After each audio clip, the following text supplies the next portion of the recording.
But in a situation where you find that look at this, not necessarily tribal or regional. but I have said that.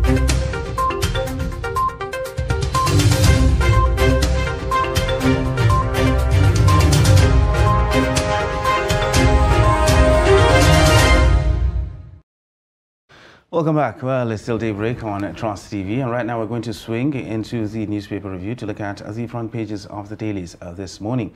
And we're going to start with Daily Trust newspaper, and it goes political with its headline, Atiku to Wike's camp, retrace your steps. That is the major headline on the front page of the Daily Trust, and it has riders here that follow.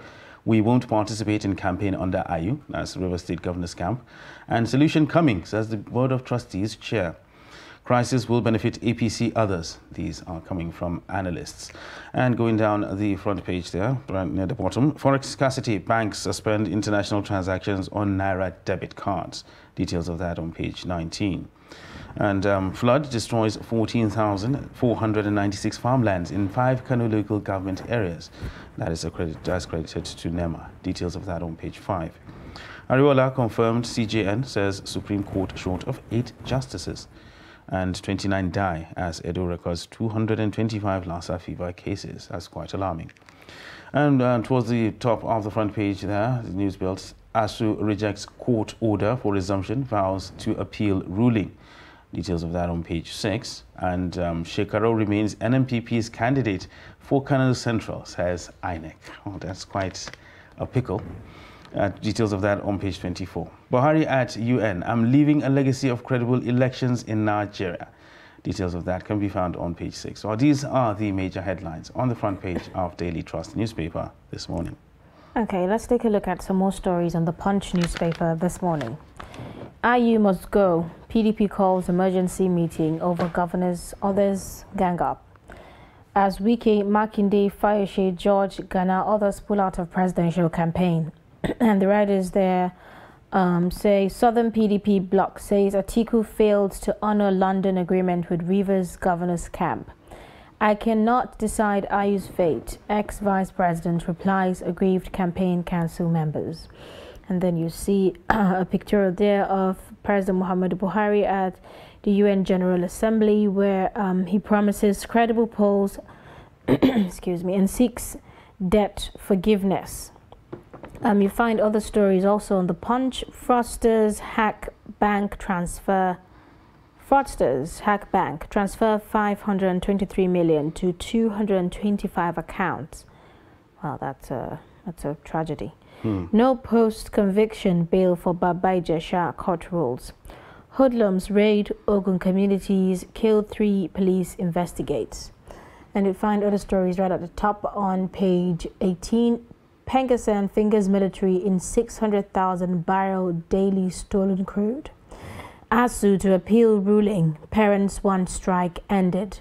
Senate confirms Ariola new CJN gets agenda. And then you see the story about court sets aside $47 million Paris Club payment judgment. That story is on page 5 on the Punch newspaper. Next newspaper we're going to look at is The Nation, and it carries this headline, also going political. PDP quakes as Wike's group opts out of Atiku's campaign. And camp insists Ayu must quit. And I saw another rider here, chairman won't be forced out, says Atiku.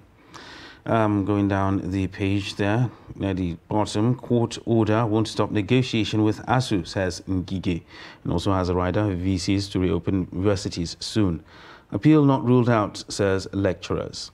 And right there at the bottom of the front page, Shekaro notifies Senate of defection to PDP, and hoodlums burgle Ekiti SDP Secretariat. Now, towards the top of the front page, on top of the masthead there, we have 95.4 million litres crude oil stolen daily, says government. Now, that's quite a huge number. Nigeria, US, Germany, others seal pact on food security. And Senate confirms Ariola as Chief Justice of Nigeria. Dignitaries greet Remi Tinubu at 62. Details of that on The Nation newspaper. And of course, the pictorial there is of the president right there at the United Nations General Assembly, and of course the Nigerian delegation as well. And of course, it has another headline here that says, Buhari, I will bequeath legacy of credible polls. We hope that comes to pass. Well, these are the major headlines on the front page of The Nation newspaper. Okay, let's take a look at some more stories on This Day newspaper this morning. And the lead story there, also talks about a last address to UN General Assembly. Buhari recommits to credible 2023 polls. Says Nigeria championing democracy, rule of law in West Africa. Reiterates adherence to constitutional term limit. Converses debt cancellation for developing nations. And he's also calling for structural change in the UN. Federal government asks ASU to obey court order, resume work. And you'd find other stories as well. Russia warns West, raises spectre of nuclear conflict. That story is on page 10. And then the PDP crisis deepens as Wike loyalists pull out of Atiku's campaign. Senate, PIA won't solve oil industry challenges without addressing crude theft. And you'd also see a rider just below that. Military security personnel involved in the economic sabotage. This is according to Pengasan, NUPRC allege. You'd also see the story about $47 million Paris Club refund. Court set aside consent judgment favoring firm. These are the major stories on This Day newspaper.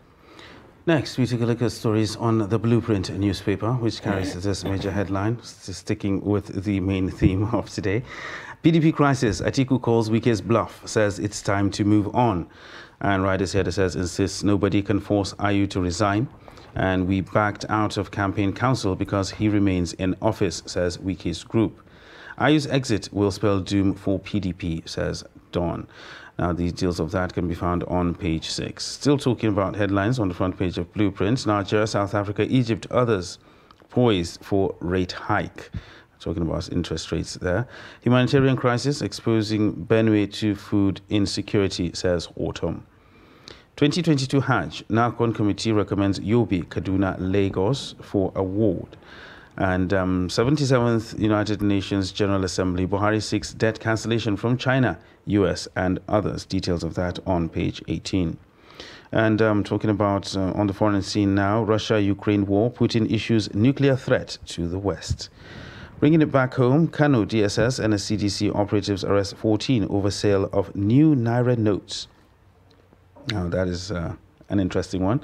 And foreign exchange, first bank to stop dollar transactions on Naira debit cards. No crisis among justices of Supreme Court. That's CJN Ariola. That's from a leaked memo. And talking about the environment now, flood sweeps away 200 bodies in Niger Cemetery. Moving towards the top of the front page, ASU defiant as court orders members to resume work. Union vows to appeal. Nans excited, says it's a win-win situation. And also another rider here that says VC to reopen universities, says Ngigi. Details of that on page 25. Now, these are the major headlines on the front page of the Blueprint newspaper this morning. Well, we have quite a number of papers, but we don't have so much time to take a look at all of the stories. Exactly. Nasser Lawal is still with us here in the studio, and he's the editor-in-chief, Dateline Nigeria. Now, let's take a look at a more political dimension to some of the issues we've looked at, like on the Daily Trust newspaper, the one about Atiku to Wike's camp, retrace your steps. And we're also seeing some riders that are saying we won't participate in campaign under Ayu. This is according to Rivers Governor's camp. And the board chair is also saying solution coming. While analysts on the other hand are saying the crisis will benefit APC and others. What are your thoughts about this? Well, somehow the Atiku-Wike issue is rivaling only the ASU strike, if you look at the coverage in the newspapers. And luckily for Atiku, the Wike camp did not come out, well, let me call them like the small boys, like the PDP chairman will say, did not come out to reject his candidacy. What they seem to be talking about is the fact that IU has promised to actually quit by the time we have a candidate from the northern part of the country. And this is one thing that they are asking him to honor, you know, something that he has said himself, and they want him to be able to live up to his own words. But what will Nigerians be, you know, looking for right now is the fact that this is the major opposition party, and they are claiming to have like an alternative to what we have presently in the ruling All Progressives Congress, but they have not been able to put their house in order. You know, we keep going over the same issues, you know, things that have been said over and over again. And now that the thing is actually going beyond Wike, you know, to include some state governors, some former governors, you know, some heavyweights, I think Atiku himself should maybe be involved. Certainly, like he said, he cannot force IU to resign, but then there is a way he can actually address the issue, because he is going to be the major beneficiary if the PDP is able to work as a united front. And right now, it doesn't seem the case, because we have Wike on one camp and then Atiku on the other.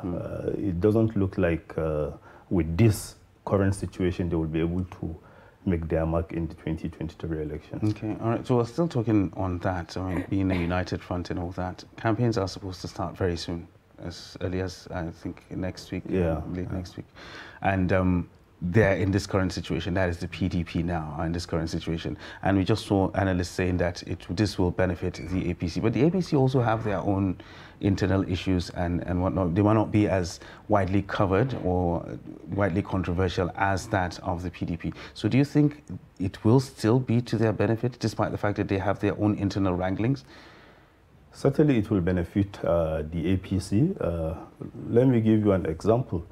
Even if the APC has, you know, its own internal challenges, like you rightly said, the fact that the major opposition party, the ones that they are actually looking at as a serious threat to their victory in 2023 elections, the fact that they are having issues, you know, this is something that they will celebrate. And believe me, I wouldn't be surprised if somehow they are like behind the scenes trying to see that the PDP never gets to resolve all these issues, because like we said, PDP is the major opposition party right now in the country. You know, they have all the spread, they have all the big wigs and what have you. So if they are able to come out in a united, you know, as a united front, certainly the APC will find it very difficult to move ahead with its own campaign. But like you also said, the APC has its own internal challenges. But right now they are not like on the front burner, because maybe they're still considering the list that they will be releasing to the public as their own campaign council. I saw stories saying that Tinubu, they are waiting for Tinubu actually to sign off on all the names. But you can see even Babachir, you know, the former speaker, Yakubu Dogara, who are still members of the APC, because they have not said we are no longer members of the APC. Right. They are still going all around, you know, like going against the decision of the ruling party to field Muslim ticket, like it's being called. So they have their own challenges, but whatever the challenges, as long as the PDP is also having its own issues, then it's certainly going to be to the advantage of APC. Well, we're certainly on the lookout to see how all of this pans Unravels, out. Exactly. Well, another issue that seemed to be in the news side by side with the one about Atiku and Wike is the issue of ASU. The Industrial Court ordered ASU to resume work, but here I'm seeing that ASU is rejecting the court order, saying that it vows to appeal that ruling. How do you see this drama? Well, it only means that we are yet to get to the end of the problem between ASU and the federal government. And I don't know why, you know, even the issue had to go to the courts. Because right now, the leadership of the National Assembly is trying to intervene to see how this thing can be brought to an end. Because, like the judge said in his, you know, ruling, the thing is affecting so many people. You know, Absolutely. if you look at the reality of our employment industry and what have you, we are always talking about the need to have people of, you know, young age. We actually have some classification. Once you are above 25, you find it difficult to get into so many, especially the security agencies and what have you. And then there is also the fact that people will need to go for their service, the youth service, the mandatory youth service, and all these things are being affected by the strike. So rather than appeal the judgment, I will think the best thing for us to do right now is to maybe agree to go back to the class, but with a commitment from the federal government that the negotiations are not actually going to continue, not only going to continue, but will all the things that they raised will also be considered, you know, going forward. Because if that is not done, then we will remain at the same place without any movement. One of the largest bones of contention concerning the negotiations is most of the things have actually been agreed upon, but the one thing that they seem not to be in agreement is the no work, no pay policy the federal government is actually employing now, saying that you have been on strike for 7 months, we're not going to pay you for those 7 months that you've been at home. Whereas the lecturers are saying they need to get paid those monies before they can go back to the classroom. Is there any middle ground concerning this? Yeah, I think they should look for a middle ground, because what ASU is also saying is the fact that, forget about the fact that we have been on strike. You know, we have syllables, we have courses that we need to cover. You know, whether strike or no strike, once we resume, we will have to still do them. So on that ground, I think they should be paid their salaries, you know, even though they have been on strike. But the government is actually saying, no, the law does not support that. You know, you get your salaries when you know, put your own part of the bargain. But right now, you are not doing what you are supposed to do. And so there is no way we can just go ahead and be paying you. Because if you keep doing that, then before you know it, strike will never see the end to all these industrial actions. But like you said, we need to find a common ground so that maybe this thing can be put to the dustbin of history. Well, yesterday I saw a post on social media, Ibrahim, I don't know if you saw that. It was a post about the president's son's wife, I think graduating from a UK university or so. Exactly. And then there were so many comments coming from people, some saying, well, there you have it. It seems like the government is not taking our issues seriously. And then there they are celebrating outside of the country. What kind of message does these kind of things send? Well, I want to believe, like so many people have said, it's a bit insensitive, you know, to do that. Because whether we like it or not, the spouse of the president, you know, the first lady of the Federal Republic of Nigeria, no matter how, you know, she will try to like distance herself from, as in she is not an elected official, people will still see her as part of this government. Absolutely. And she needs to like support the president and the administration to make sure that they succeed. So if you keep doing this, then people will continue to say that probably the government is not serious about ending this thing, because right now their own family members are actually going ahead with their own education without any let, as against what obtains in the country. And so like so many people have observed, I also believe it's a bit insensitive for her to, because this is something that she shared on her own social media handles. If maybe somebody had done that, she would have said, well, I couldn't have stopped it because this is something that actually took place. But for her to be like, you know, all over the place celebrating it, honestly, I think it's a bit insensitive. Oh, that is quite sending the wrong signals there, Yeah, I think. certainly. All right, well, let's move away slightly from that and all the controversy, and let's talk about something else that has cropped up, most especially during this particular season. Every day we hear reports of communities being overtaken by flood waters, most especially in the northern part of the country. We've seen it in Jigawa, we've seen it in Kano, we've seen it in Niger, and in all other places. And you know, so Daily Trust here is saying that a flood destroys 14,496 farmlands in Kano alone. That is 14,000. So how devastating is the impact of this, and is there anything that can be done to mitigate this? Because it seems like it's the major natural disaster that we actually have in this country, and it happens almost on a yearly basis. And it happens, people talk about it, relief materials are given, people are relocated, and then it happens all over again. Isn't there anything we can do about it? That's actually the problem with our emergency response plan. Because right now, as the National Emergency Management Agency is saying, about 29 states, you know, in Nigeria are actually having issues with flood or are about to have issues. I think they even listed some 13 states, you know, that are at risk because Cameroon is about to release water from its, is it Lagdo Dam, they call it. And so many states will be affected from Adamawa down to Bayelsa.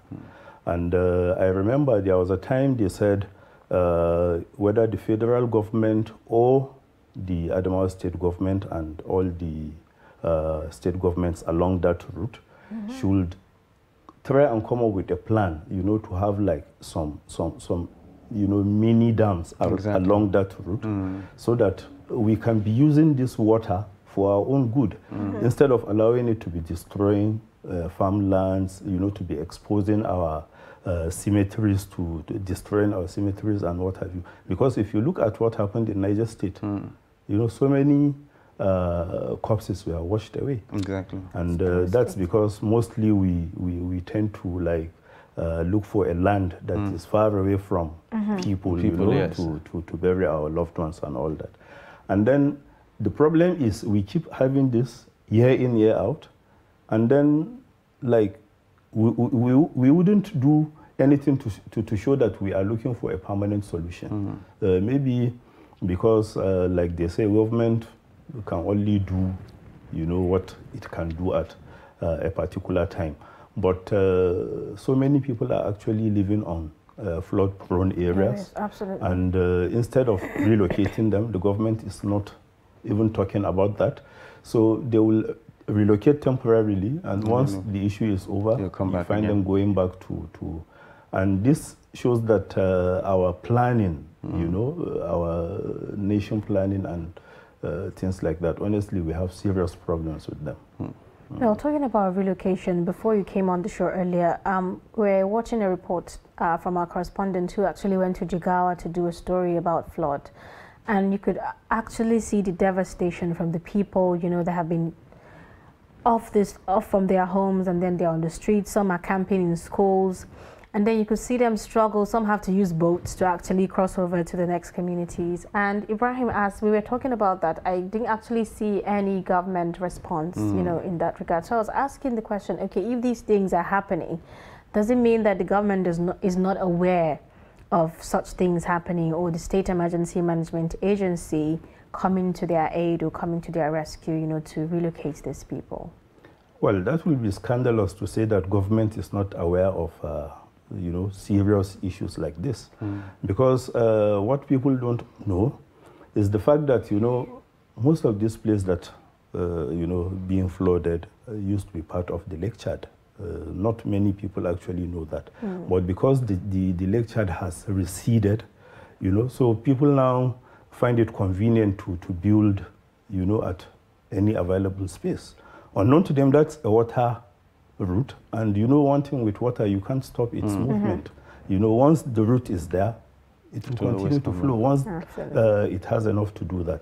So the government, like we said, needs to actually do the needful, relocate those that need to be relocated, and that should be done on a permanent basis. You shouldn't allow, because you will be the ones to actually come up with all the emergency plans and what have you. And these things involve money. And we don't even have the money to do critical things, let alone handling issues of displaced people because of the floods.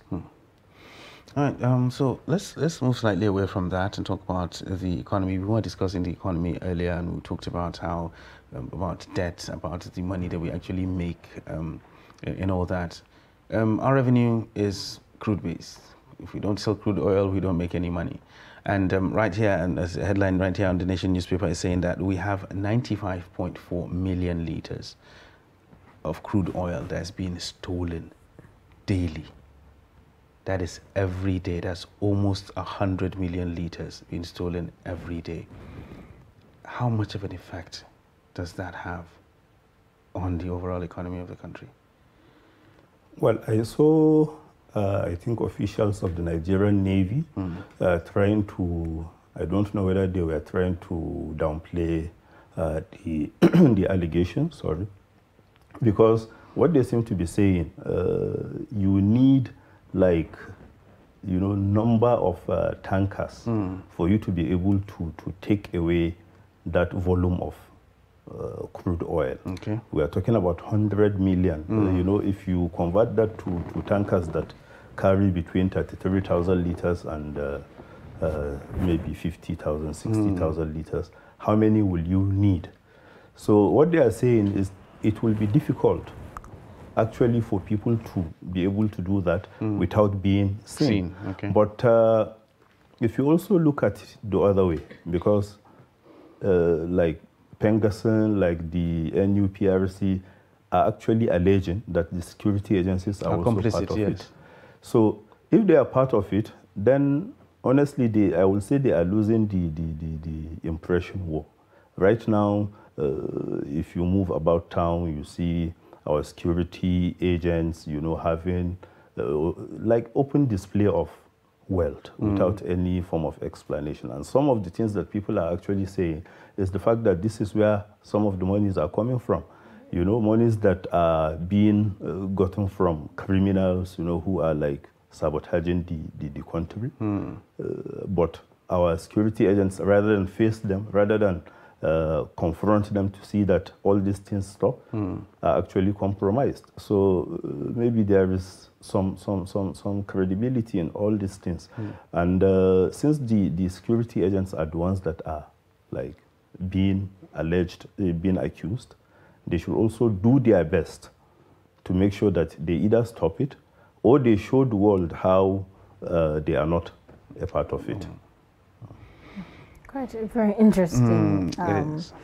I must say. Well, before we go, I'd like you to comment on this other story that you find on This Day newspaper. I think the one about $47 million Paris Club refund. Court sets aside consent judgment favoring firm. Where do you see this heading? Well, it will be to Nigeria's advantage if that goes ahead. But I don't know how we even allowed, you know, things like this to get to this unfortunate stage. Because money that is not like given to us on a platter, you know, we are going into so many deals, you know, for people to get a part of it, a sizable amount of it, for doing nothing, close to nothing, simply because what they are saying the consultants did actually are things that our own government officials should be able to do. So I don't know why government officials, you know, find it easy or find it convenient most of the times to be working with those that have some cross purposes with the government that they actually represent. So I hope this will like go to a logical conclusion so that Nigeria will have some money to actually use in its development. All right, one thing that's always constant when we talk about Nigeria's problems is we end it with hope. And we do hope that these things will actually work out for the best. Honestly, once you lose hope, then that's the end of it. All is lost. Well, hope springs eternal. Yeah. All right, Nasir Lawal, it's been a pleasure having you on the newspaper review segment. Always nice to have you. Thank you for having me. All right, and we appreciate that. So, well, that's a wrap on the newspaper review segment right here on Daybreak. We'll take a short break, and when we return... But in a situation where you find that they look at the same, Not necessarily tribal or regional. but I have said that